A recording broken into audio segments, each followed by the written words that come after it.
बोलो सतगुरुदेव की जय। बंदी छोड़ कबीर परमेश्वर जी की जय। बंदी छोड़ गरीबदास जी महाराज की जय। स्वामी रामदेवानंद जी गुरु महाराज की जय।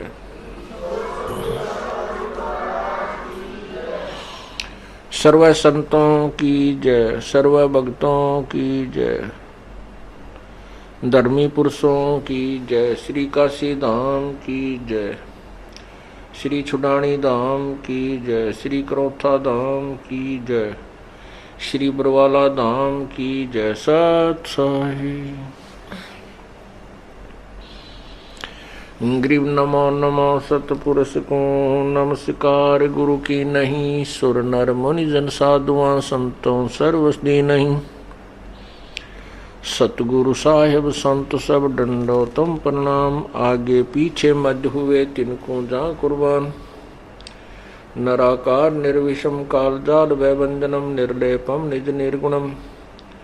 अकल अनुबेशुंधुनम सोहम सुरति समाप्तम सकल समाना नीरतल।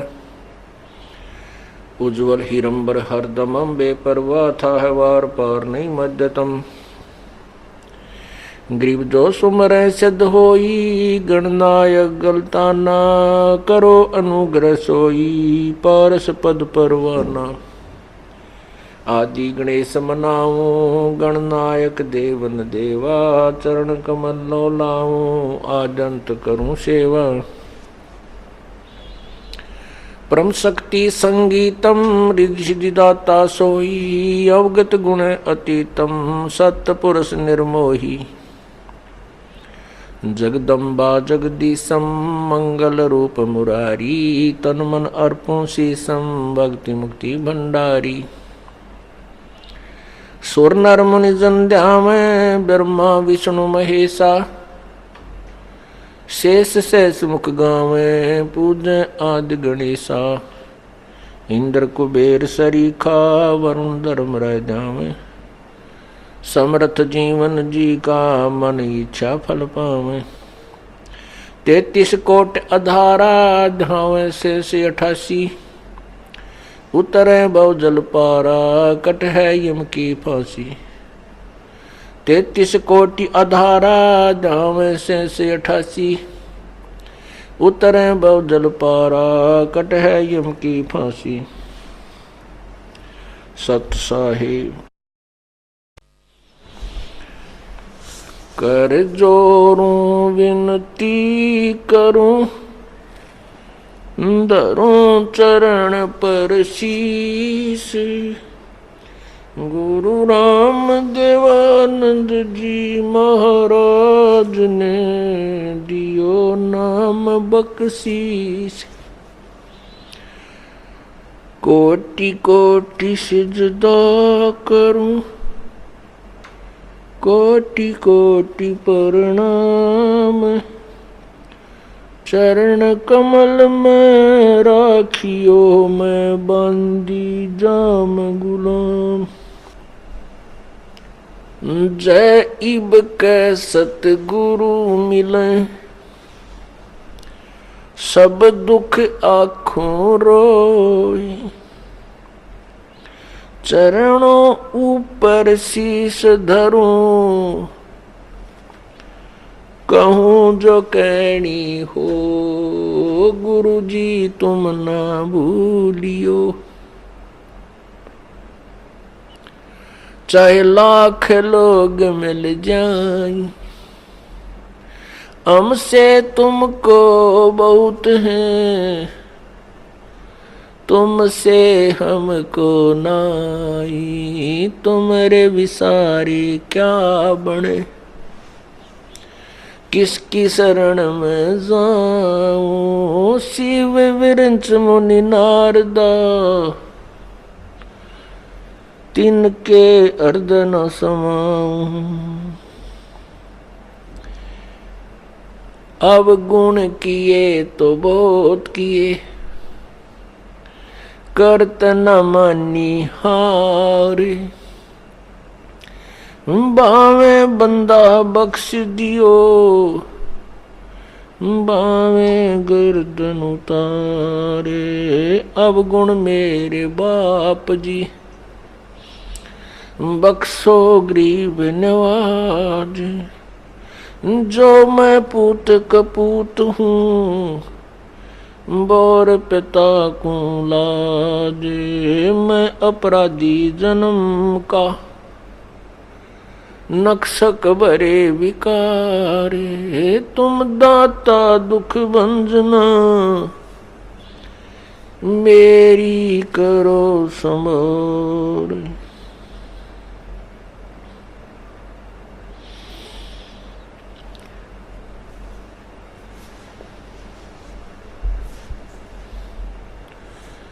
कबीर लूट सको तो लूटियो,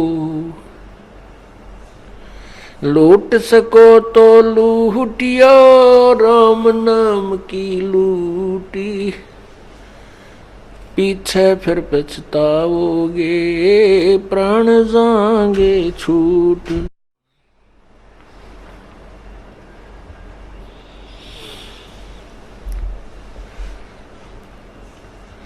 बंदे तू कर बंदगी, जय चावे दीदार। अवसर मानुष जन्म का, भाई मिले न बारंबार।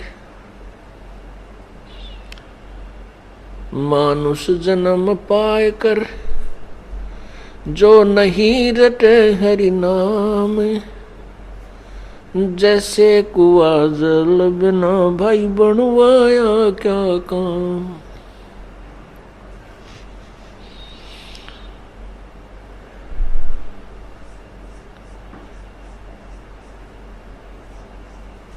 जिन हर की चोरी करी, और गए राम गुण भूली।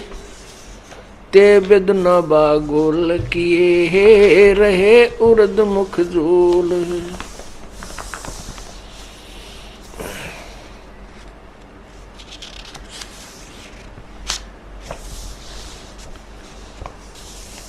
कबीर नौबत अपनी, 10 दिन लो बजाए। ये परपटन ये गली, भाई बोर न देखो आए।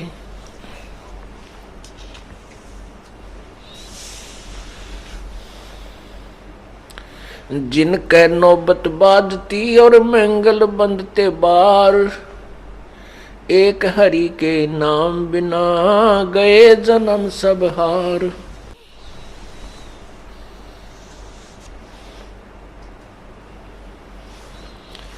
सातों शब्द जो बाजते, और घर घर होते राग। ते मंदिर खाली पड़े, बैठन लागे काग। कबीरा थोड़ा जीवना, और मंडे बहुत मंडान। सब ही उभा पंथ सिर, राव रंक सुल्तान। परमपिता परमात्मा कबीर परमेश्वर, कबीर बंदी छोड़, सारी सृष्टि के रचनहार, अपनी प्यारी आत्माओं को जो काल के जाल में फंसी हुई हैं, उनको जगा रहे हैं। उनको पूर्ण परमात्मा के विषय में ज्ञान बता रहे हैं। क्या बताते हैं? एक दिन ऐसा होएगा, सबसे पड़े बिछो। एक दिन ऐसा होएगा, सबसे पड़े बिछो। और राजा राणा राव रंक, भाई सावधान क्यों ना हो।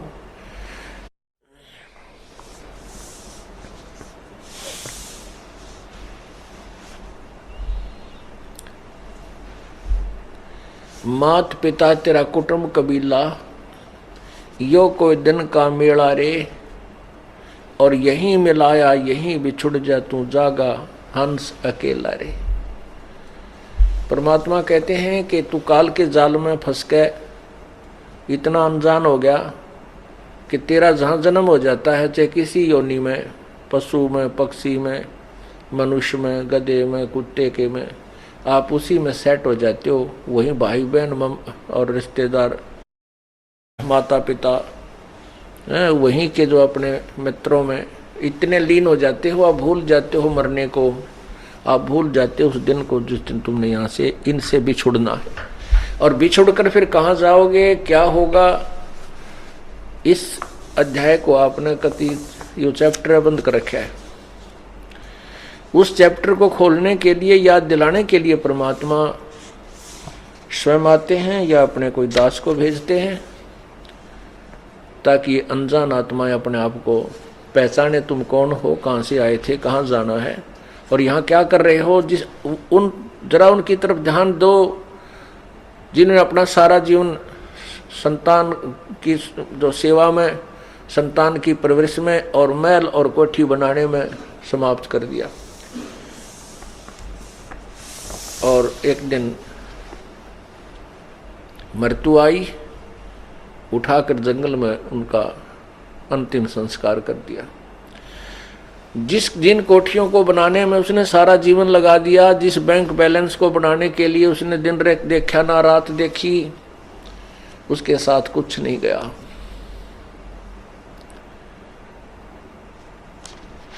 तो क्या था ये? इसको याद दिलाते परमात्मा कि तुम्हारे को काल ने यहां इतना मूर्ख बना दिया कि आप मनुष्य जीवन के मूल उद्देश्य को ही भूल चुके हो। उसको याद दिलाने के लिए कहते हैं, मात पिता तेरा कुटुंब कबीला यो कोई दिन का मेला रे। ये कुछ दिन का मेला है और यहीं मिलाया यहीं बिछुड़ जाएगा और जागा हंस अकेला रे। परमात्मा कहते हैं, हिड़की दे दे रोएगी सुरतान जब तू चलेगी अकेली। पूरे बड़े परिवार ने छोड़ के एक व्यक्ति मृत्यु को प्राप्त होने लगता है, उसको फिर ये होता है, कुछ तो जो अनजान होते हैं उनको ये हो जाता है मेरे बेटियों का क्या होगा, मेरी बेटियों का क्या होगा, वो कहीं ऐसा ना हो जाए। वो तो फिर यहीं उलझ पुलझ के फिर दोबारा वहीं जन्म हो जाता है किसी पशु पक्षी के रूप में।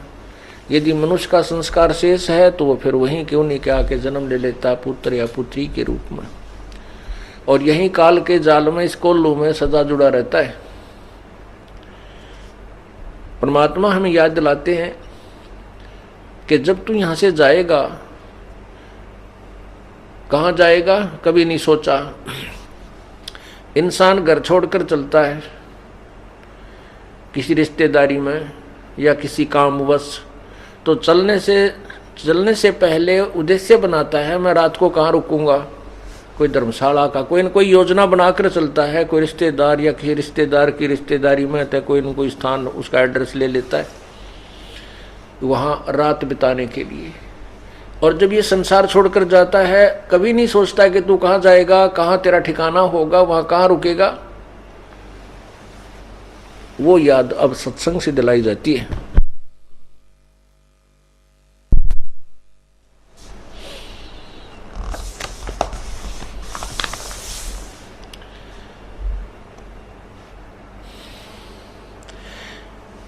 एक दिन ऐसा होएगा सबसे पड़े बिछो माने सबसे बिछुड़ जाएगा। राजा राणा राव सब भाई सावधान क्यों ना हो।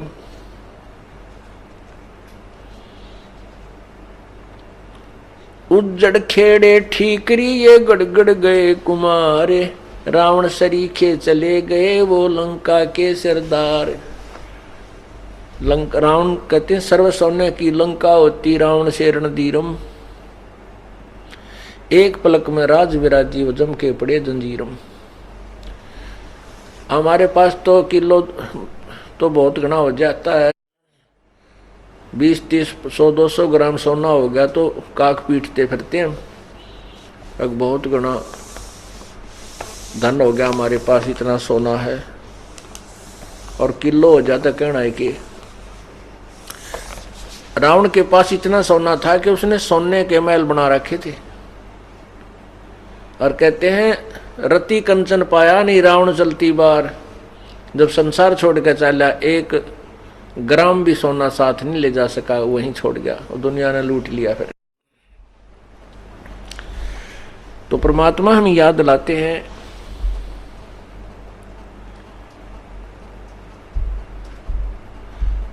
ये बड़े बड़े महल बना रखे हैं और फिर ये उज्जड़ हुए पड़े हुए खेड़े बोल रहे हैं, जिनको खेड़े कहते हैं। तो वहां देखो कितने सामान पड़ा होता है, किसी के मटके फूटे पड़े हैं, कोई छोटी छोटी ईंट निकलती हैं, जैसी भी जिस समय की सभ्यता है उस प्रकार के वहां सारे बर्तन मिल जाते हैं। परमात्मा कहते हैं उज्जड़ खेड़े ठीकरी, ये ठेकरी गड़गड़ गए कुमार, रावण श्रीखे चले गए वो लंका के सरदार। अब यहाँ एक बात समस्या आती है कि मन में यह आता है जाना तो है ही, सभी ने मरना है, इसमें मरना तो है ही, लेकिन मरने में जाने में बहुत अंतर है। एक तो भक्तिहीन प्राणी भुगत कर मरे और बुरा हाल हो जाए उसका कि तो 92 टीवरी है, और फिर यम के दूत उसको पकड़ कर ले जाएंगे, यम के दूत पकड़ कर ले जाएंगे जैसे अपराधी को ले जाते हैं। और एक भक्ति युक्त प्राणी बाई इज्जत ले जाया जाएगा। आए हैं सो जाएंगे भाई राजा रंग फकीर, एक तो सिंहासन चढ़ के जा एक बंधे जात जंजीर। कितना अंतर हो गया। एक तो इज्जत के साथ ले जाए जाएंगे विमान में बैठाकर,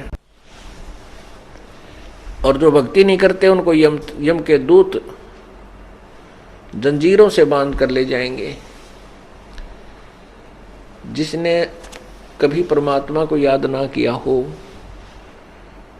उस प्राणी की मृत्यु देखना, कभी वो मरता हो जब भुगत का मरा करे ना उसका जी निकला, घर वाले भी दुआ करें भगवान ठा ले इसने, और मरते समय टट्टी और पेशाब अंदर ही निकल जाते हैं भयभीत होकर के। क्योंकि ये हमारी एक ऐसी वृत्ति बनी हुई है, ऐसा स्वभाव बना हुआ है कि हम किसी किराए के मकान पर रहते हो ना, और उसको भी मकान मालिक कहे भी खाली कर दे, हम उसको भी खाली करना नहीं चाहते,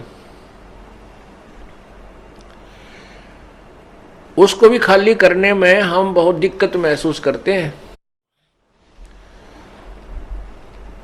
और अपने मकान से कोई कहे खाली कर दे तो मतलब है कौन नहीं, लेकिन अपना मकान है ही नहीं, वो मकान फिर खाली करना होगा क्योंकि मृत्यु होगी। इसी प्रकार इस शरीर में हम रह रहे हैं, एक सराय है चलती फिरती, एक कोठड़ी है। परमात्मा ने सूझबूझ से हम इस जीव को इसमें फिट कर रखा है, इस काल इस 5 तत्व के महल में। अब इसका समय पूरा हो जाता है, जितने समय का इसने किराया दे रखा है शरीर का, तब तक परमात्मा ने ये महल इसको दे रखा है जीव को। और जब इसका समय आ जाएगा तो इसको छोड़ देना चाहिए, समझदार व्यक्ति होता है। लेकिन जिसको ज्ञान नहीं, जो स्वार्थी और लोभी रहा सारी उम्र, तो वो इस शरीर को छोड़ना नहीं चाहता, मेरा शरीर है मेरा शरीर है।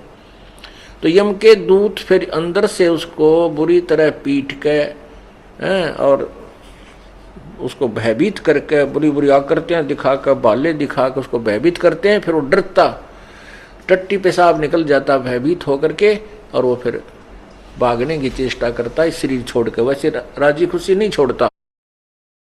जो भक्त होते हैं, संत होते हैं, वो प्रभु की भक्ति के कारण इस शरीर को आसानी से त्याग देते हैं। और जिन्होंने भक्ति नहीं कर रखी वो इस शरीर से निकल भी नहीं सकते, उनको मार पीट कर निकाला जाता है। दोनों ही बातें हैं। वो छोड़ना भी नहीं चाहता और उससे निकला भी नहीं जाता। तो यम के दूत उसको मार कूट के बाहर खींच कर निकालते हैं, उसका गर्दन बंद कर देते हैं, जुबान बंद कर देते हैं। और भक्ति युक्त प्राणी अपने आप, परमात्मा का आदेश होगा, अपने आप शरीर से बाहर हो जाएगा, कोई परेशानी नहीं होगी। और फिर सामने प्रभु खड़े दिखाई देंगे उसको गुरुदेव के रूप में, और उसको ऐसा लगेगा जैसे कोई सपना हो गया हो, मृत्यु नहीं लगती उसको ऐसा होगा जैसे कहीं सौपन सा लगेगा। क्योंकि सौपन में सौपन नहीं लगता, वो ओरिजिनल नजर महसूस होता है। हम आपको इसलिए बता रहे हैं कि आपको जब वहां जाओगे तो ऐसा लगेगा जैसे सौपन में होता है। तो इस प्रकार हम अपने भगवान के पास चले जाएंगे और भक्ति का फल हमें मिलेगा।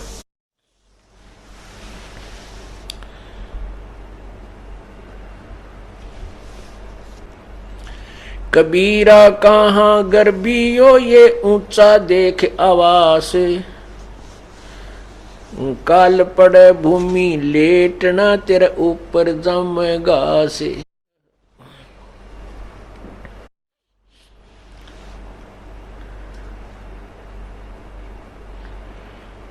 परमात्मा कहते हैं कि हे प्राणी, तू इस ऊंचे ऊंचे बड़ी बड़ी कोठियों को देखकर कहां फूला फिरता है? तेरी मृत्यु के उपरांत तुझे जंगल में ले जाकर के सवा कर दिया जाएगा, फूक दिया जाएगा, और तेरी उस राख के ऊपर, तेरे शरीर की राख के ऊपर घास जमेगा, और फिर उसके ऊपर के डांगर अंडा करेंगे, पशु फिरा करेंगे तेरे शरीर के ऊपर के।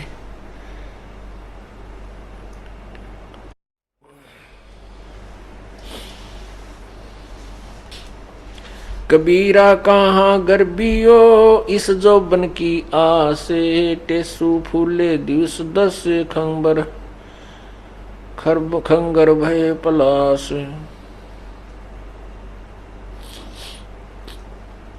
कबीरा कहाँ गर्भियो ये देही देख सुरंगे, बिछड़बो मिलसी नहीं जो कैचुली भोजंगे।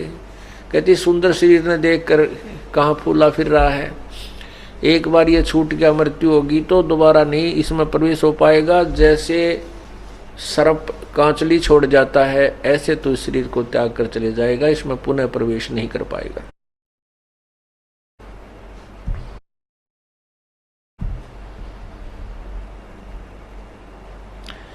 कबीरा कहाँ गर्भियो ये काल गह करके से, न जाने का मारेगा के घर के परदेश।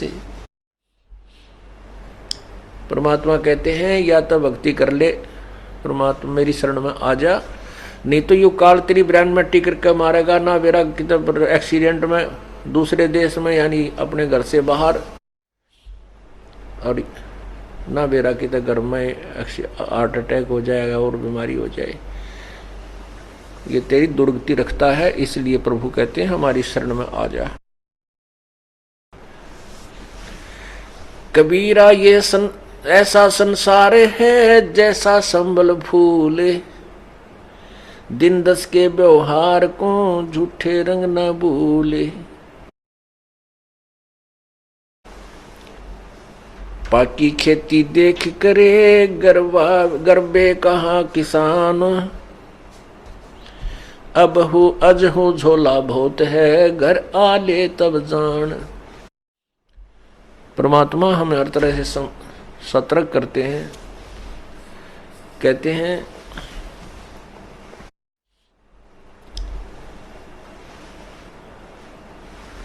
कबीरा कहाँ गर्भियो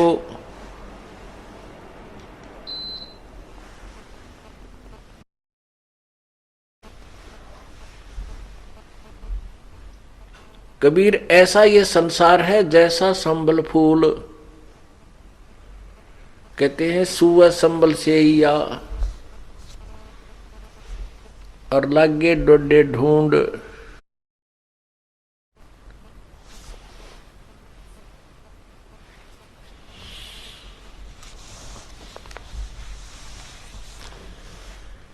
जिस अपने परिवार को,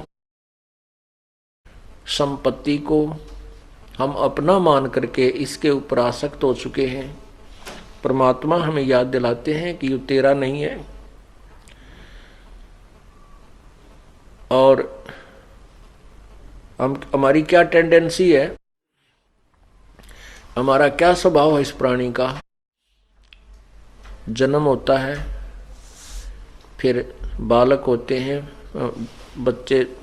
बचपन होता है, फिर कोई शिक्षा ग्रहण करते हैं, युवा हो जाते हैं, शादी हो जाती है, अपने अपने व्यवसाय जैसा भी उनका संस्कार है उसमें हम लग जाते हैं।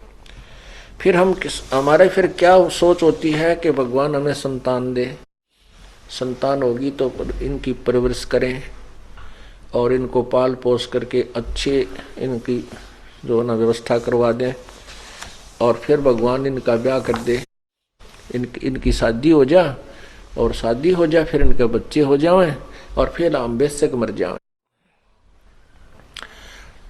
कई बूढ़े बैठ कर बतलाया करे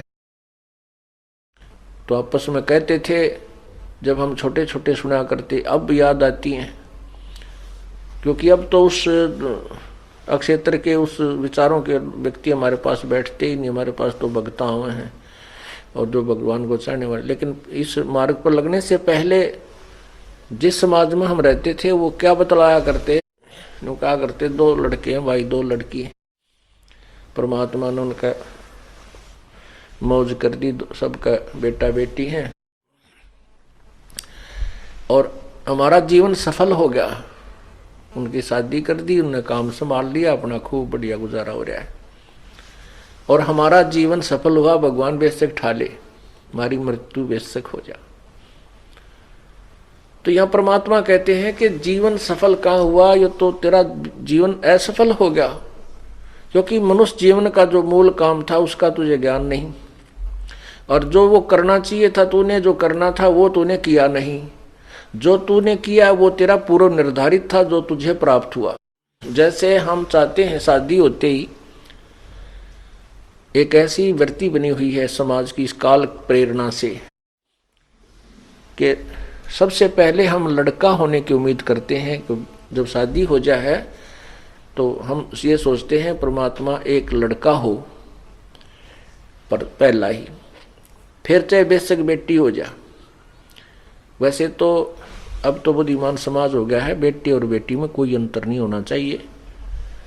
ये तो काल का जाल है हमें परेशान करने के लिए और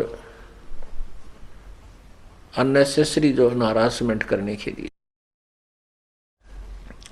लड़के के लिए उम्मीद की थी लेकिन लड़की होगी, फिर ये सोचते हैं परमात्मा दूसरा तो लड़का हो ही हो, दूसरी भी लड़की होगी। फिर अर्ज करते हैं परमात्मा, अब कहता है एक लड़का होना है, तीसरी भी लड़की होगी, चौथी भी लड़की होगी। तो कहने का भाव ये है, ना तो हमारा चाहा हुआ और ना हमारा किया हुआ, केवल वही हुआ जो हमारे भाग में लिखा था, वही हमें मिला, वही बेटे मिले, उतनी बेटी मिली, उतनी संपत्ति मिलेगी और उतनी ही मिली।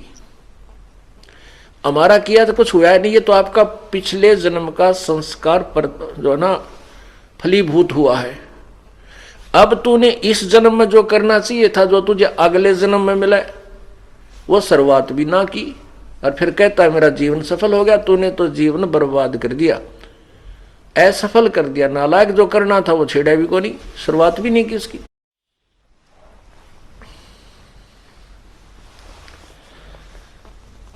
तो यहां याद दिलाते हैं परमात्मा,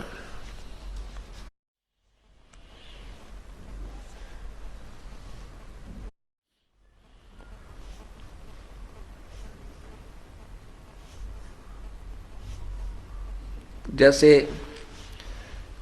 एक संभल का वृक्ष होता है, संभल, उस संभल के वृक्ष के फल बहुत ही अच्छे होते हैं, फूल भी बढ़िया होते हैं। देखने में तो वो फल इतने अच्छे होते हैं कि बहुत ही स्वादिष्ट होंगे, इनमें बहुत खाद्य पदार्थ पाओगा। उसको जो फोड़ के देखे तो उसमें कपास होती है, रुई होती है, जैसे आंख के डोडा में होती है।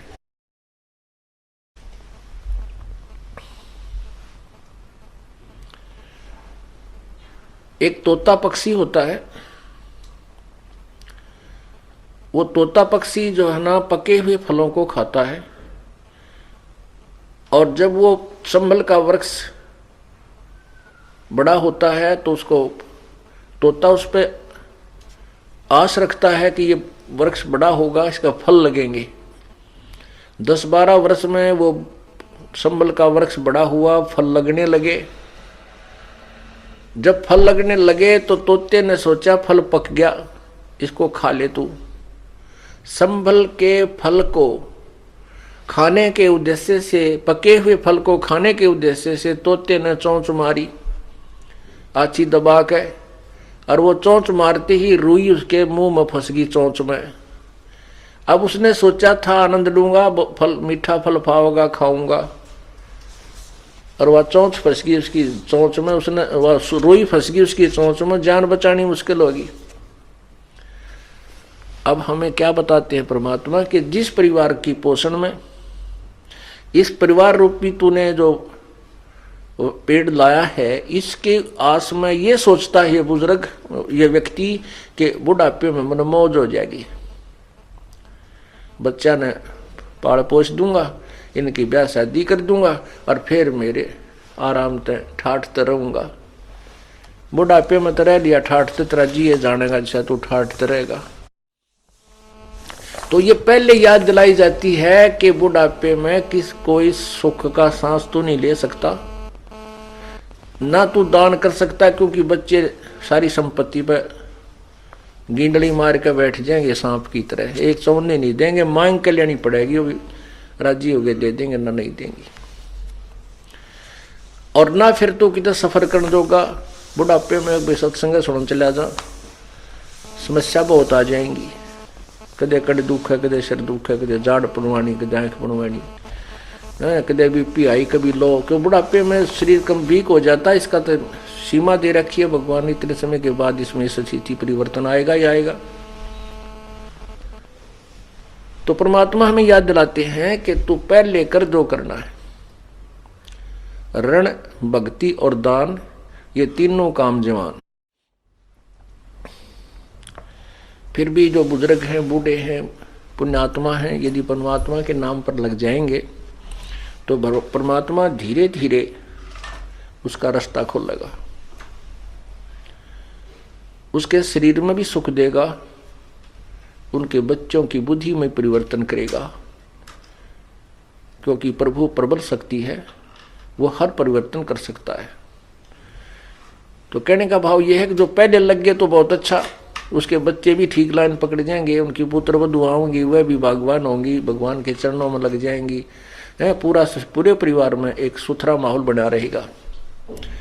और जो परमात्मा से दूर हैं या बिल्कुल लास्ट में आएंगे, कोई ऐसी घबराने की बात नहीं है, लाभ उसको भी मिलेगा, लेकिन उसी रेसो में मिलेगा। एक बार ये दास सत्संग कर रहा था, एक बूढ़ा बुजुर्ग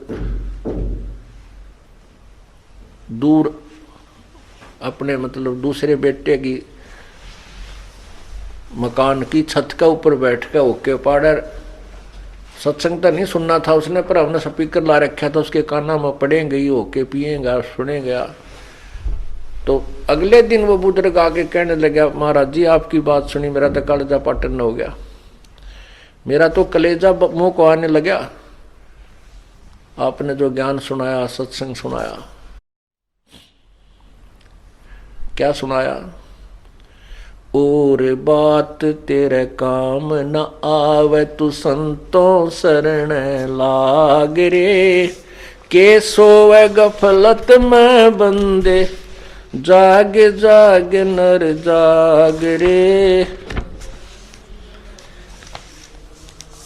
और बात तेरे काम न आवे, तू संतों शरण लाग रे, के सोवे गफलत में बंदे, जाग जाग नर जाग रे, जाग जाग नर जाग रे। और तन सराय में जीव मुसाफिरी, करता रहे दिमाग रे, तन सराय में जीव मुसाफिरी, करता रहे दिमाग रे।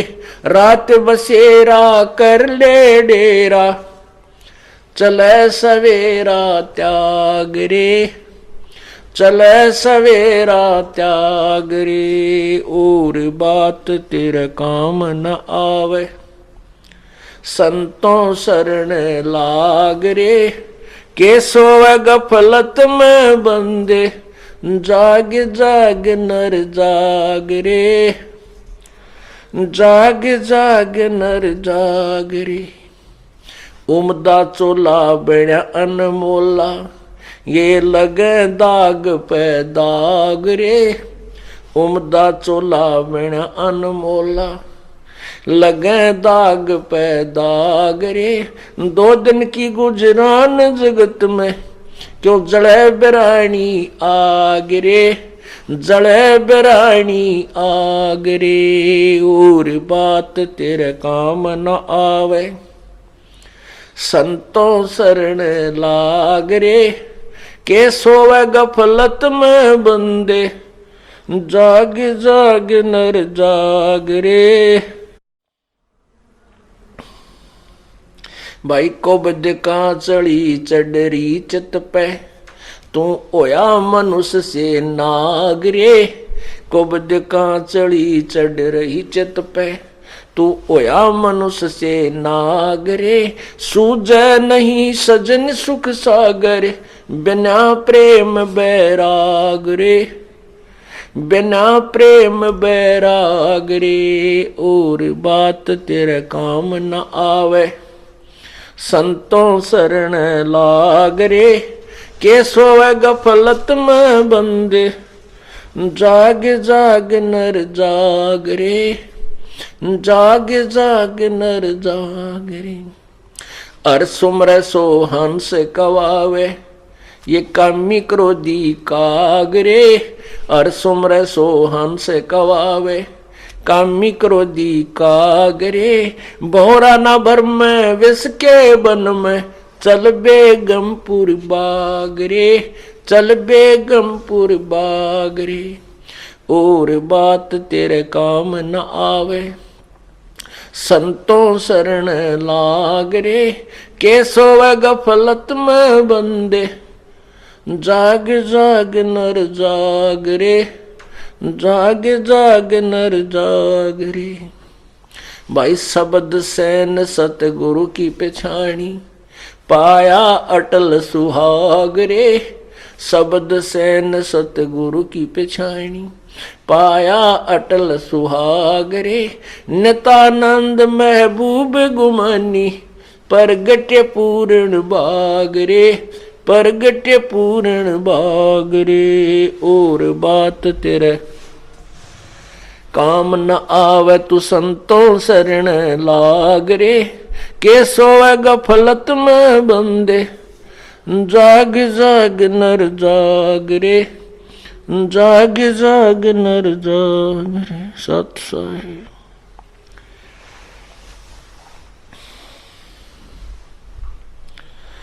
और बात तेरे काम न आवे,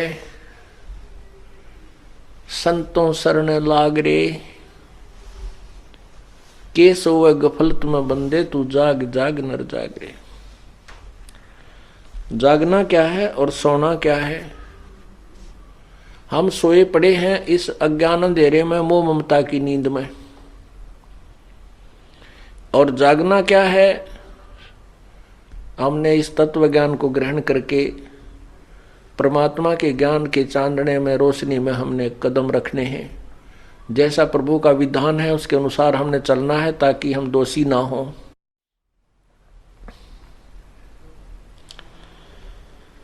क्या बताते हैं कि तन सरा में जीव मुसाफिर, ये करता रहे दिमाग रे।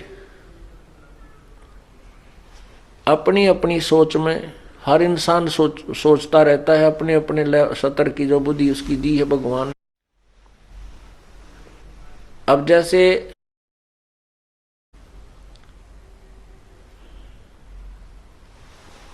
इंसान घर से चलता है,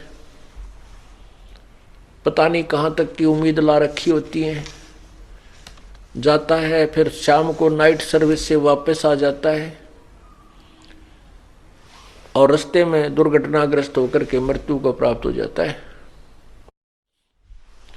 इस तन रूपी सराय में पता नहीं कहाँ तक की आशाएं लगा रखी थी, पता नहीं क्या क्या विचार उसके मन में घूम रहे थे, ये करूंगा जाते वो करूंगा। क्योंकि नाइट सर्विस में आदमी चलता है तो बहुत शीघ्रता में ही होता है और घर तक भी नहीं पहुंचता। ये ध्यान रखना पड़ेगा अपन। अब कहने का भावदास का ये नहीं है कि नाइट सर्विस में मत चालो या कति काम में मत करो, नहीं। परमात्मा ने ये बताने की चेष्टा की है कि भगवान की भक्ति मत बोलो। परमात्मा का नाम एक ऐसी साधना है जो संत परमात्मा ने बताई है, बंदी छोड़ने आके बताई है कबीर परमेश्वर ने, कि वो बिल्कुल सिंपल है और ओरिजिनल है। जैसे कोई हठ योग कर साधना करना चाहता है तो मजदूर कर सकता नहीं, किसान कर सकता नहीं, कोई दुकानदार कर सकता नहीं, सर्विसमैन कर सकता नहीं। तो हम भक्ति नहीं कर सकते अगर उस हठ योग वाले योगियों ने देखे जो जंगल में जाकर बैठ के आंख नीचे बैठे रहते।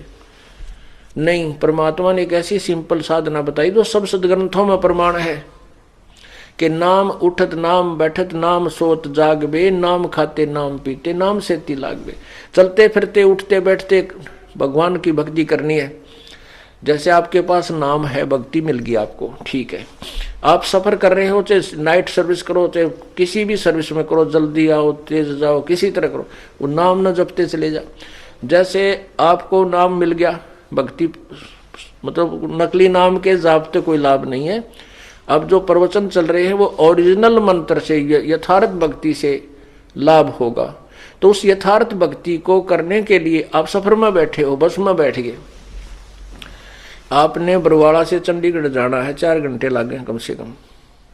यहीं से बैठ जा सीट पे और अगले डंडे पर धर ले सर नीचे न मुंह करके और भक्ति करता जा, अपना नाम सुमन करे। ना दूसरे तो बात करनी, ना आगे का नहीं देखना, ना नो देखना क्या आ गया बाहर। बाहर के देखे वह मकान, वह शहर, वह वृक्ष घूमते फिरते दिखे जाएंगे। तो अपने नाम के ऊपर इस मन ने लाए रखे। आप काम करने जा रहे हो, वो काम तो वहां जाने पर ही होगा। वो बीच में जो 2-3 घंटे का समय आपको सुमन का मिल गया, भक्ति होगी। और उसमें बैठ के गप्पे मारे, दूसरे ने कहाँ जाएगा भाई, कितना आया है कि कितने बालक हैं, के काम करा, ये बेमतलब की स्टेटमेंट क्यों है? इंट्रोडक्शन की क्या आवश्यकता है? फिर कोई राजनीति की बतलाने लग जाएंगे या किसी की और बतलाएंगे, वहां ऐसे सुना है पेपर में आज ऐसे आया था, वो पता नहीं क्या होगा। तो इस तरह की बकवादा में जो समय बर्बाद किया जा रहा है उसके बारे में कह रहे हैं कि और बात तेरे काम नहीं आवे, संतों सरने लाग रे और कैसे हुआ गफलत में बंदे तू जाग जाग नर जाग रे।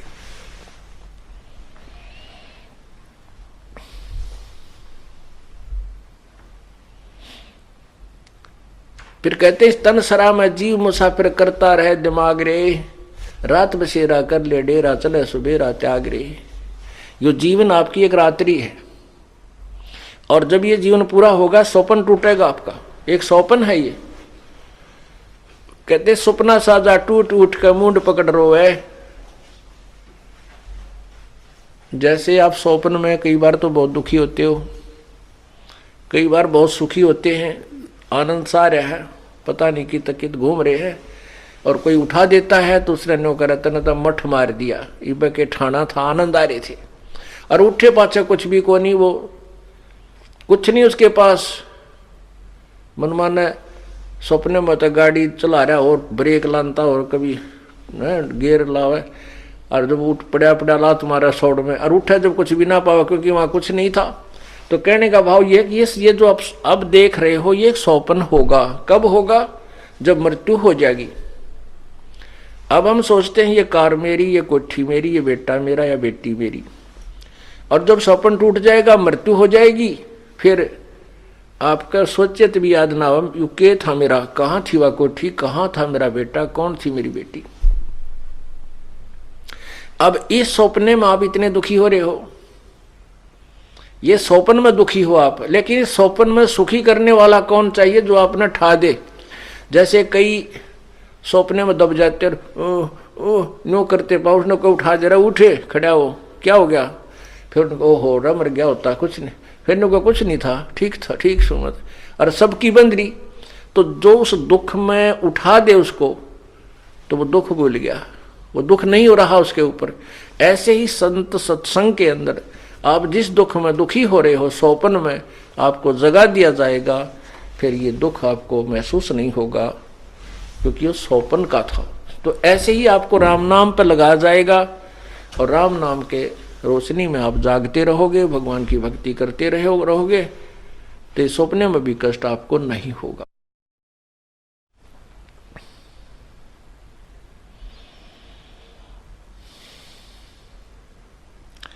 रात बसेरा कर ले डेरा, चले सवेरा त्याग रे। यो एक जीवन आपकी एक रात्रि समझो, मृत्यु आपका सवेरा हो गया और छोड़ चलेगा सुबह होती, यहां कुछ नहीं है तेरा। जैसे किसी कामवश, किसी बिजनेस व्यापारवश व्यक्ति दूर देश में जाता है, दूसरे प्रांत में जाता है, शहर में जाता है, और वहां जाकर के कोई होटल में कमरा किराए पर लेता है या किसी धर्मशाला में लेता है, और वहां जितना भी उसने किराया दिया है वो उस समय तक वो रुकता है, फिर आगे चलना होता है। तो रात्रि पूरी होते ही वो सुबह प्रस्थान कर जाता है, उस सराय को त्याग देता है, उस धर्मशाला को, होटल को त्याग देता है। तो कोई वहां उसका ठिकाना नहीं है वो। इसलिए ये शरीर हमारा एक किराए का कमरा समझो, होटल है ये। होटल में, इस संसार रूपी होटल में हमें किराए का यूं एक कमरा मिला हुआ है। और जैसे कोई बिजनेस व्यापार करने के लिए विदेश गए हैं, दूसरे प्रांत में गए हैं, शहर में गए हैं, और वहां जाकर के वो अपना बिजनेस ना करके अपने वैसे ही शराब पीण में, सिनेमा सांग देखने में और खान पीन में उस पैसे को व्यय कर रहे हैं, नष्ट कर रहे हैं। और जब उसका पैसा नष्ट हो जाएगा, समाप्त हो जाएगा, फिर वो कंगाल हो जाएगा। कंगाल होकर के फिर वो क्या करेगा? मजदूरी करनी पड़ेगी। ऐसे ही हम यहां संसार रूपी इसके शहर के अंदर इस शरीर रूपी सराय में एक कमरा मोल लिए बैठे हैं। आए थे हम कोई सौदा करने के लिए, वो सौदा ना करके हम यहीं के जो नकली सांग सिनेमा में ये आनंद, इस झूठे सुख को सुख मान करके इसमें अपना जीवन व्यर्थ कर चले। तो फिर क्या होगा? हम मजदूर लगेंगे, क्योंकि जो पूंजी हमारे को समासों की मिली थी वहां हिसाब होगा कि इसमें तूने क्या कमाई की, इतने 1 लाख रुपए लेके गया था, इससे क्या तूने बिजनेस किया। तो 1 लाख रुपया हमारे पास नहीं होगा, तो साहूकार जिससे हम कर्जा लेकर आए थे वो कहेगा भाई फिर वापस कर, और नहीं तो मेरे मजदूरी करके पूरे कर। तो इस परमात्मा रूपी साहूकार से हम जो श्वास रूपी पूंजी मनुष्य जीवन की लेकर आए थे, इसमें हम भक्ति नहीं कर पाएंगे, फिर हम कंगाल हो जाएंगे और मजदूर बन जाएंगे, गधे कुत्ते सूअर की जून नहीं पाएंगे।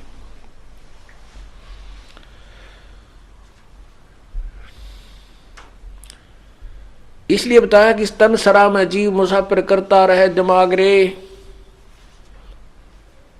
इस तन सरा में, धर्मशाला में, यो जीव मुसाफिर, ये एक यात्री है, और इसमें यो अपनी अपनी सोचते अटकल लाए बैठा है। अपनी नहीं चलेगी यहाँ पर, तो परमात्मा के विधान अनुसार हमने स्वीकार करना होगा, और परमात्मा का विधान हमारे सदग्रंथ है, उसके अनुसार हमने अपना जीवन सुचारू करना पड़ेगा।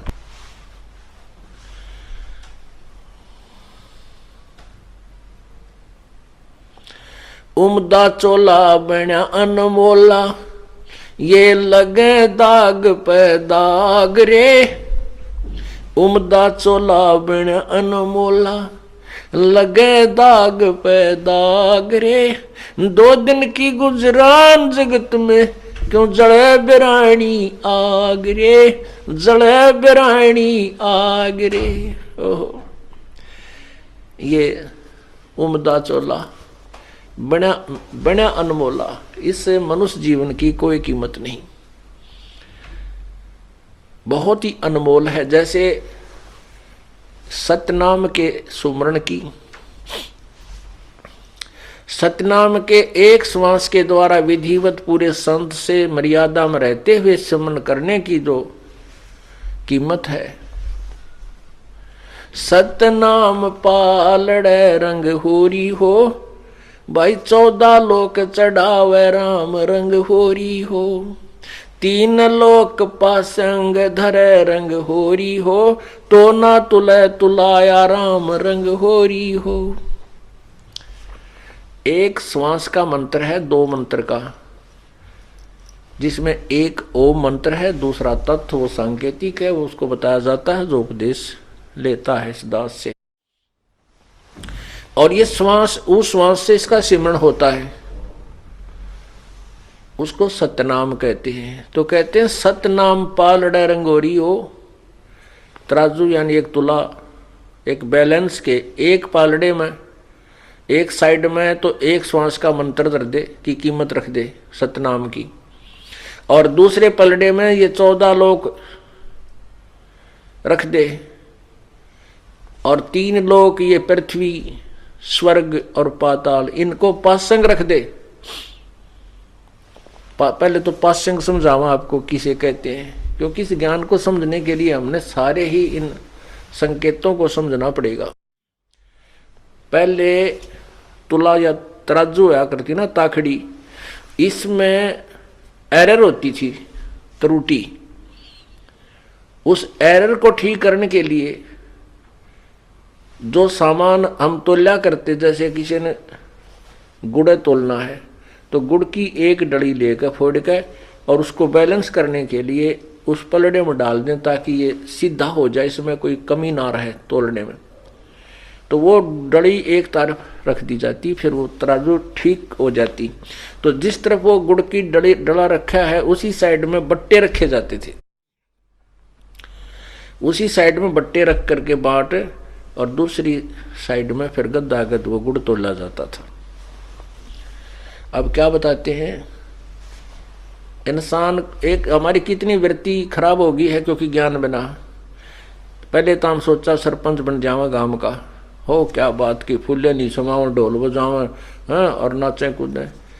और फिर कोई कह मैं एमएलए बन जाऊं, एमएलए बन गया, फिर क्या बात कही, नाचे कूदें, लाल मुंह करें, हाँ, गुलेल छिड़कें।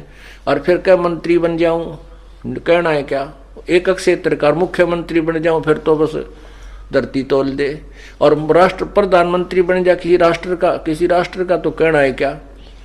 परमात्मा कहते पूरी पृथ्वी का राजा और तीनों स्वर्ग का भी राजा, स्वर्गलोक, पृथ्वी का राजा पृथ्वी लोक में, और ये 3 लोक पाताल लोक में पाताल लोक का राजा। यानी तीनों लोक तो पासिंग घेर दे व्यर्थ में, वो तो सौदे में आता है नहीं, वो जो पासिंग होती है उसका तो कितना खाता ही नहीं है। और 14 लोक चढ़ावे राम रंगोरी हो। एक सिमरन की कितनी कीमत है। मनुष्य के एक श्वास की पूंजी आपको बताई जा रही है, कितनी वैल्यू है, कितनी कीमत है। क्या बताते हैं, सतनाम पालड़े रंग होरी हो, और दूसरे में 14 लोक चढ़ावे राम रंग होरी हो। 3 लोक पासंग धरे रंग होरी हो, तो ना तुले तुलाया राम रंग होरी हो। होरी माने खुशी मनाई जाती है। राम के रंग में जो होली खेलन लग गया, खुशी मना ली, क्योंकि भगवान के नाम बिना खुश जीव नहीं हो सकता। आज किसी का ब्याह हुआ है, 1 साल भीतर लड़का हो गया, फिर खुशी मनाई, पहले ब्याह की खुशी मनाई, फिर लड़का होने की मनाई, और खूब बधाई बांटी, और खूब जो है ना पार्टियां दी। और 1 साल बाद से लड़का मर गया, बता के खुशी हुई, टक्कर मारे सारा कुंबा, रो राट माच रही है। जो पहले खुशी की पार्टी खाने आए थे आज रोने आ रहे हैं उसको। तो परमात्मा हमें यही याद दिलाते हैं कि हम उस परमात्मा को भूलकर अपने ही रंग में रंगे हुए। तो कहने हैं हम राम नाम की होली वाले, जो राम नाम का जो रंग है, इसमें होली खेलेंगे, भक्ति वाली के रंग में, और इसके रंग में होली खेलेंगे, फिर कोई आपत्ति नहीं आओगी हमारे ऊपर, आने ना दे परमात्मा। तो वो फिर असली होली है। फिर उसके लिए क्या बताते हैं कि उस राम नाम की होली में कितनी कीमत है, हमें कितना लाभ है। एक श्वास की कीमत कितनी है कि 14 लोग तो का सौदा करे, दूसरे पलड़े में धर दे, और एक श्वास की कीमत एक पलड़े में, तो भी श्वास की कीमत अधिक है। और ऐसी अनमोल पूंजी को तुम बर्बाद कर रहे हो। क्या बताते हैं, उमदा चोला बना अनमोल आए लगे दाग पे दाग रे, 2 दिन की गुजरान जगत में क्यों जले बिरानी आग रे। कितना सुंदर शरीर आपको दिया है, और इसमें एक श्वास की कीमत कितनी है, और हमने कितने श्वास बर्बाद कर दिए।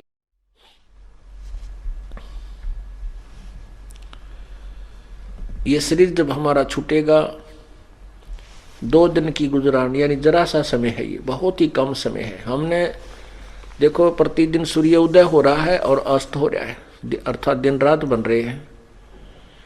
और जो आज 70-80 साल के हो गए उन्होंने भी यही देखा है, शाम ने सो गए, तड़के उठ के काम लाग गए, खाना खाया, फिर धंधा पीटा, फिर खाया, फिर पढ़कर सो गए, फिर उठ गए, फिर पढ़कर सो गए, फिर धंधा पीटा। कोई बुरा देखे, कोई बुरे दिन देखे, कोई अच्छे दिन देखे, और ये जीवन संत हो गया। इस जीवन का अंत हो गया। और बाकी जो शेष पोता पोती हैं उनकी भी ये रूटीन है। ये कोई जीवन होया? ये क्या क्या व्यवस्था है ये यहाँ के गंदे लोग की, इस काल के लोग की।